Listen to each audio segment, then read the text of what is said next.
ଜୟ ଜଗନ୍ନାଥ ସାଙ୍ଗମାନେ। ଯଦି ଆପଣଙ୍କ ଘରେ ଗୋଟେ ଛୋଟ ପିଲା ଅଛି, ସେ ଆପଣଙ୍କ କଥା ମାନୁନି, ଶୁଣୁନି, ଇଏ ଭିଡ଼ିଓଟି ଆପଣଙ୍କ ପାଇଁ। ଆପଣ ନିଶ୍ଚିତ ଭାବରେ ଏକୁ ଦେଖନ୍ତୁ ଏବଂ ପିଲାକୁ ସେଇ ଅନୁସାରେ ଟିକେ ଗାଇଡ କରନ୍ତୁ। ଦେଖିବେ ଆପଣଙ୍କ ପିଲା ନିଶ୍ଚୟ ପରିବର୍ତ୍ତନ ହୋଇଯିବ। ପ୍ରଥମେ ପିଲା ଆପଣଙ୍କ ଘରେ ଯଦି କିଛି କଥା ରେସ୍ପଣ୍ଡ କରୁନି, ତାହେଲେ ଆପଣ ତାକୁ କେବେ ବି ଜୋରରେ ଚିଲେଇକି କୁହନ୍ତୁ ନାହିଁ। କାରଣ ଜୋରରେ ଚିଲେଇକି କହିବା ଦ୍ୱାରା ପିଲାଟି ଆପଣଙ୍କ କଥାକୁ ଶୁଣିବ କିନ୍ତୁ ମାନିବ ନାହିଁ। ତେଣୁ ଯଦି ଆପଣ ତାକୁ ଧୀର ଭାବରେ କଥାଟି କହିବେ, ସେ ଆପଣଙ୍କ କଥାକୁ ନିଶ୍ଚୟ ରେସ୍ପଣ୍ଡ କରିବ ଏବଂ ସେ କଥାକୁ ମଧ୍ୟ ଅତି ଆଗ୍ରହର ସହିତ କାର୍ଯ୍ୟକାରୀ କରିବ। ଦ୍ୱିତୀୟରେ, ଆପଣ ପିଲାକୁ ସବୁବେଳେ ଅପସନ୍ ଦିଅନ୍ତୁ।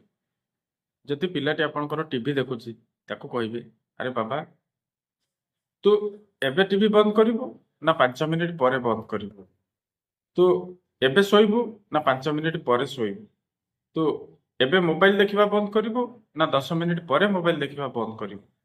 ଯଦି ପିଲାକୁ ଏଇ ଅପସନରେ ଆପଣ ନେବେ, ତେବେ ପିଲାଟି ଧୀରେ ଧୀରେ ଯୋଉ ମୋବାଇଲ ଦେଖୁଥିବ କି ଟିଭି ଦେଖୁଥିବ, ତାହେଲେ ସେ ଚିନ୍ତା କରିବ ଯେ ମତେ ଆଉ 5 ମିନିଟ ମୋବାଇଲ ଦେଖିବାକୁ ହେବ ଏବଂ ସେ ଏଇ ଆଦତରେ ପଡିଯିବ ଏବଂ ଧୀରେ ଧୀରେ ଏ ଅଭ୍ୟାସ ସବୁ ତାର ଚେଞ୍ଜ ହୋଇଯିବ। এইଭଳି ଭାବରେ ଆପଣ ନିଶ୍ଚୟ ପାଳନ କରନ୍ତୁ। ଆପଣ ଦେଖିବେ ଆପଣଙ୍କ ପିଲା ନିଶ୍ଚୟ ପରିବର୍ତ୍ତନ ହୋଇଯିବ। ଭିଡ଼ିଓଟି ଭଲ ଲାଗିଲେ ନିଶ୍ଚୟ ସେୟାର କରନ୍ତୁ। ଜୟ ଜଗନ୍ନାଥ।